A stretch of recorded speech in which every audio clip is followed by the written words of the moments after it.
आता बघूया आपण कोणांची मापं. मला याच्यात फारसं जायचं नाही आहे. तुम्ही वर्तुळाचे सगळे कोण एकत्र केले की किती होतात? 360 अंश होतात. का होतात असे? पूर्वी काय होतं, अनेक वर्षापूर्वी, हजारो वर्षापूर्वी अशी कल्पना होती की सूर्य पृथ्वीभोवती 360 वेळा प्रदक्षिणा घालतो आणि ह्या कल्पनेतूनच अंशाची संकल्पना आली. तर काय होतं, हा सूर्य पृथ्वीभोवती फिरतो, पण त्यांना माहिती नव्हतं की पृथ्वी सूर्याभोवती प्रदक्षिणा घालते. पण त्याचा एक फायदा झाला, जरी त्यांची ही कल्पना चुकीची होती, पण हे 360 अंशाची जी कल्पना होती, संकल्पना, ती पुढे तशीच पुढे गेली आणि आपण आज बघतो की एका वर्षात 365 दिवस असतात, पण पूर्वीच्या कॅल्क्युलेशनप्रमाणे ते 360 असतात. पण म्हणून काय झालं, आपल्याला माहिती असेल 360 ही संख्या एक अशी अतिशय युनिक संख्या आहे. ती संख्या आपण बघितली तर तिला सहज भाग जातो आणि म्हणून जरी पृथ्वी सूर्याभोवती 365 दिवसात फिरते, तरीही आपण कॅल्क्युलेशन्समध्ये 360च धरले आणि आपण जे 5 दिवस वरचे असतात ते एकत्र करून आपण जे लीप इयर म्हणतात त्याच्यामध्ये आपण त्याची ॲडजस्टमेंट केली. आपण ते बदललं नाही, कारण 360 ही संख्या बघितली तर आपण कालच पाय बघितला. आपण काल पायवर बराच चर्चा केली की तो रॅशनल आहे, इररॅशनल आहे, नॉन रिपीटिंग आहे.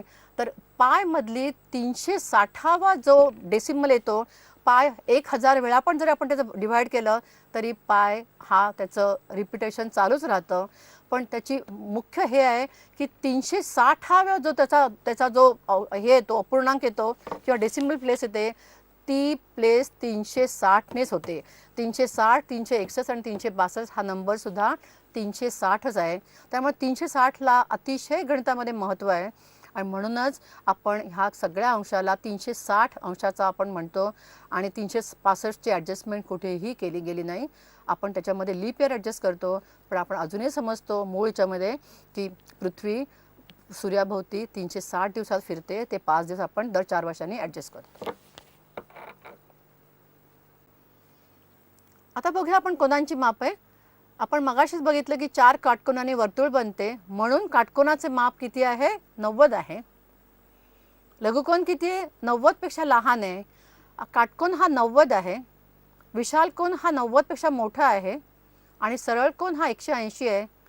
प्रविशाल 180 पेक्षा मोठा आहे आणि पूर्ण कोन हा 360 डिग्री आहे. आता आपण अवसानी कोन बघूया. जर किरण क्षितिजासंबंध दिशेत असताना ज्या कोनांची अंतिम स्थिती समान असेल असा सदिश कोनांना सह अवसानी कोन म्हणतात.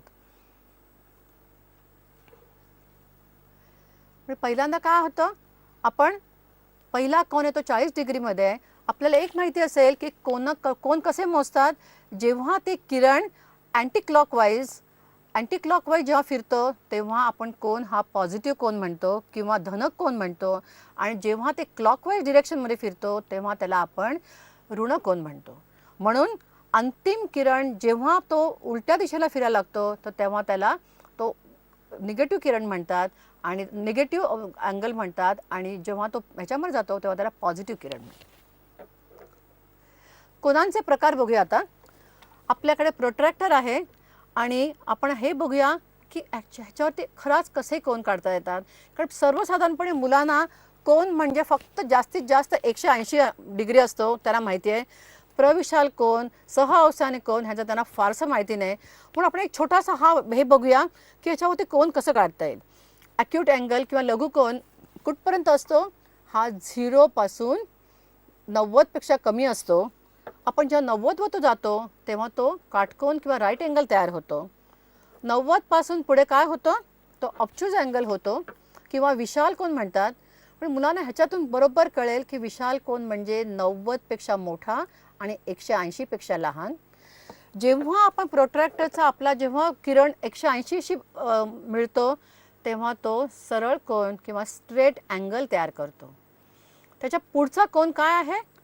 हा सरळ कोन जर पुढे आपण गेला तर तो प्रविशाल कोन होतो आणि प्रविशाल कोनाची संख्या किती असते? 180 पेक्षा मोठी असते आणि 360 पेक्षा लहान असते आणि म्हणून त्याला आपण फुल अँगल म्हणतात. म्हणजे ह्याच्यामध्ये आपण शिकू शकतो की मुलांना शिकवू शकतो की शून्य कोन पण असतो, लघुकोन असतो, काटकोन असतो, विशाल कोन असतो, सरळ कोन असतो आणि प्रविशाल कोन असतो. आणि परत जर आपलं सर्कल सुरू राहिलं तर हे सहअवसानी कोन तयार होतात. आणखीन 360च्या पुढे गेलं तर 380, 390, 420 असे कोन आपल्याला सुद्धा मोजता येतात आणि त्यांना सहअवसानी कोन असं म्हणतात.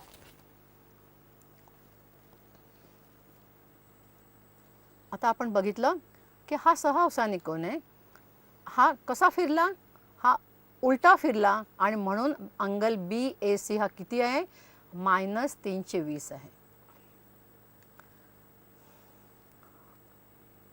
आता हा कोन बघितला, हा किती झाला? हा परत अँटी क्लॉकवाईज फिरला म्हणून हा कोन 40 डिग्री आहे. आपण नेहमी जो कोन मोजतो तसा हा 40 डिग्री झाला. परत आपण करू.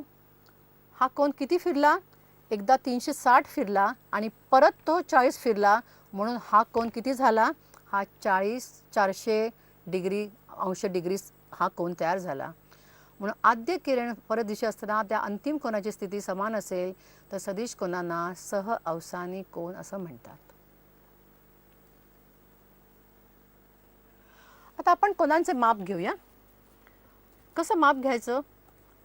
प्रोट्रॅक्टर ही एक दाखवण्याचे उद्देश माझा हा एकच आहे की जेव्हा मी 1-2 शाळांमध्ये गेले होते तर मुलांना प्रोट्रॅक्टर कसा धरायचा ते सुद्धा माहिती नव्हतं. कुठल्या बाजूने सुरू करायचं मोजायला आणि कुठला अँगल मोजायचा ते त्यांना कल्पना नव्हती. म्हणून एक छोटंसं मी हे ॲनिमेशन दाखवलं आहे की प्रोट्रॅक्टर कसा धरावा हे मुलांना आपण जरूर शिकवावं. कारण आपण काही गोष्टी आपण गृहीत धरतो की मुलांना हे माहिती असेल पण मुलांना खरंच माहिती नसतं की कधी कधी प्रोट्रॅक्टर धरायचं कुठे आणि त्याचा माप काढायचं कसं, कोणाचं माप कसं काढायचं. म्हणून आपण इथे धरलं आणि आपण बघितलं की पहिली पायरी कोनमापकाचा केंद्रबिंदू कोनाच्या शिरोबिंदूवर ठेवा. नंतर कोनमापकाची 0 खूण कोनाच्या अशा भुजेवर ठेवा की कोनाची दुसरी बाजू कोनमापकाच्या आत राहील आणि मग दुसरी बाजू कोनमापक जी खूण दाखवते ती संख्या वाचा. ह्या खुणेवरील संख्या हे त्या कोनाचं माप असतं. मग पहिला कोन किती होता? 100, 70 आणि 125. आपण असे कोन मोजले. आता आपण परत गृहीतक 4 कडे येऊ. जर एखादी सरळ रेषा अन्य 2 सरळ रेषांना छेदत असेल तर तिच्या एकाच बाजूला 2 काटकोनांपेक्षा कमी मापाचे अंतरकोन करीत असेल तर त्या 2 रेषा पुढे वाढवल्यावर हे जे कोन तयार करतील ते त्याच बाजूला मिळतात. आता ह्या गृहीतकावरती बरीचशी चर्चा झाली आहे, बरेचसे प्रबंध लिहिले गेले आहेत. त्यामुळे कधीकधी हे गृहीतक हे पॉस्च्युलेट धरायचं का ते थिअरम धरायचं ह्याच्यावरती बराच वाद आहे. हे पॉस्च्युलेट किंवा हे गृहीतक हे बऱ्याच वेगवेगळ्या प्रकारे वेगवेगळ्या पुस्तकात मांडलं गेलं आहे. पण मुळात ते 2 रेषांचा संबंध दर्शवितं.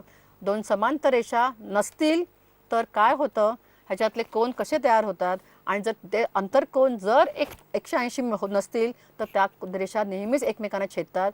हे त्याच्यातून ॲक्च्युअली आपण शिकू शकतो.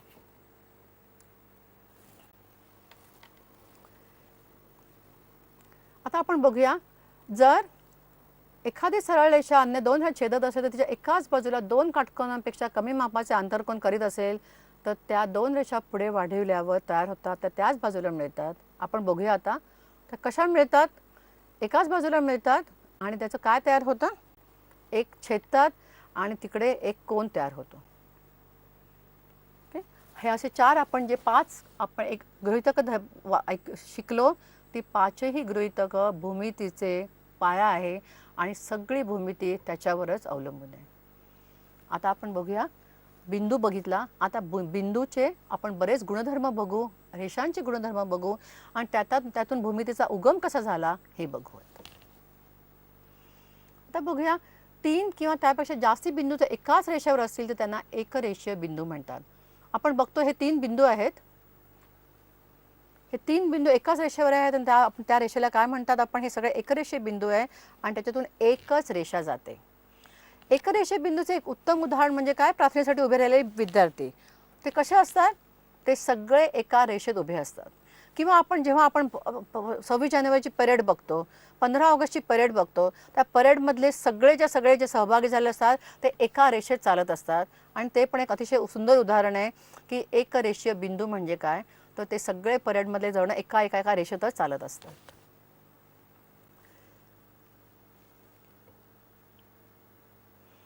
आता आपण बघूया, एक लक्षात ठेवा की आधी शिकलेल्या गृहीतक 1 नुसार अवकाशातील कोणतेही दोन बिंदू हे नेहमीच एकरेषीय असतात.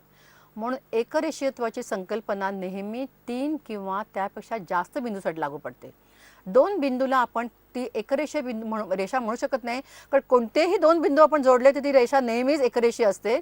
एकरेषाची संकल्पना म्हणूनच 3 किंवा जास्त बिंदूंसाठी लागू पडते. आता आपण बघूया की नैकरेषीय बिंदू म्हणजे काय. आपण मगाशी एकरेषीय बघितले. आता ए बी सी डी हे 4 पॉईंट्स आहेत माझ्याकडे. तर मी ए बी सी जोडलं तर काय होतं, परत एक रेषा होते.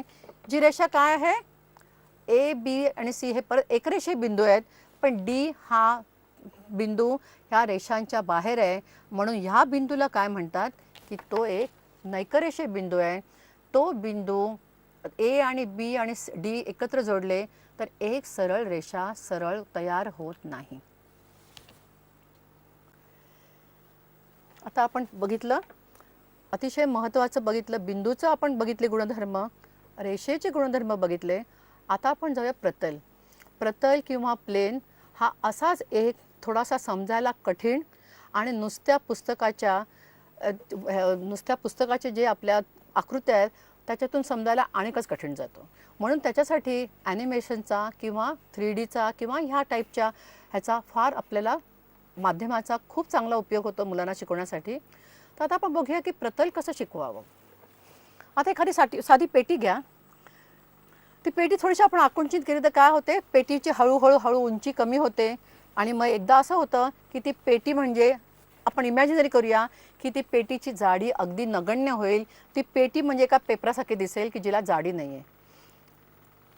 मग काय झालं, हा शून्य जाडीचा सपाट पृष्ठभाग झाला. परत पुन्हा प्रश्न येईल की तुम्ही मगाशी शून्य नव्हता म्हणत, तो शून्य जाडीचा का, की जी जाडी आपल्याला मोजता येत नाही तिला आपण सध्या काय म्हणूया, शून्य जाडी म्हणूया. मग कल्पना करा, आता ही पेटी अमर्यादपणे प्रसरण पावते. कारण आपल्याला माहिती आहे की प्रतल हे अमर्याद आहे, त्याला कुठल्याही बाउंड्रीज नाहीत. आपण फक्त कन्व्हिनियन्ससाठी पुस्तकामध्ये प्रतल हे फक्त चौकोनी दाखवतो, पण प्रतलाला कोणतीही मर्यादा नसते. म्हणून आपण मी केलं, हे अमर्याद प्रसरण पावलं. आणि प्रतल म्हणजे काय होतं, शेवटी हा अनंत असा शून्य जाडी असलेला सपाट पृष्ठभाग आहे आणि त्याला आपण काय म्हणतो, प्रतल म्हणतो. प्रतल कसं तयार होतं, दोन बिंदू आणि एक नेकरेषीय बिंदू ह्यात कमीत कमी 3 बिंदूने हा एक प्रतल तयार होतो. आता बघूया आपण एक बिंदू वापरून प्रतल तयार होतं का. आपण एक बिंदू घेऊया आणि आपण बघूया प्रतल तयार होतं का. मी एक काढला, त्याच्यातून किती प्रतल तयार होऊ शकतात, त्याच्यातून कितीतरी प्रतल तयार होतात. म्हणून एक प्रतल निश्चित करण्यासाठी एका बिंदूचा वापर करता येत नाही. म्हणून एक प्रतल निश्चित करण्यासाठी एका बिंदूचा वापर करता येत नाही, कारण त्या एकाच बिंदूतून असंख्य प्रतल जाऊ शकतात. आता आपण दुसरं बघूया. दोन बिंदू, एक रेषा किंवा 3 एकरेषीय बिंदू वापरून प्रतल करता येतं का. दोन बिंदू मी घेतले, एक प्रतल काढलं, दुसरं काढलं, तिसरं काढलं. म्हणजे परत 2 points cannot be use to specify plane, कारण त्याच्यातून कितीतरी परत प्रतलत जातात. आता आपण तिसरं बघूया. दोन बिंदू किंवा एक रेषा किंवा 3 एकरेषीय बिंदू वापरून बरंच परत काढली. परत ह्याच्यामधून मला अनेक प्रतलं काढता येतात. म्हणून 2 बिंदू किंवा एक रेषा आणि 3 एकरेषीय बिंदू वापरूनही मला फक्त एकच प्रतल काढता येत नाही. आता आपण बघूया 3 बिंदू एकरेषीय घेऊया. त्याच्यातून मला काढता येतं का, परत त्याच्यामधून अनेक प्रतलं जातात. म्हणून ह्याच्यातूनही मला प्रतल निश्चित करता येत नाही. मग 3 नैकरेषीय बिंदू, 2 छेदणाऱ्या रेषा किंवा एक रेषा आणि तिच्या बाहेर एक बिंदू यांचा उपयोग करून मला प्रतल निश्चित करता येतं का, आपण बघूया.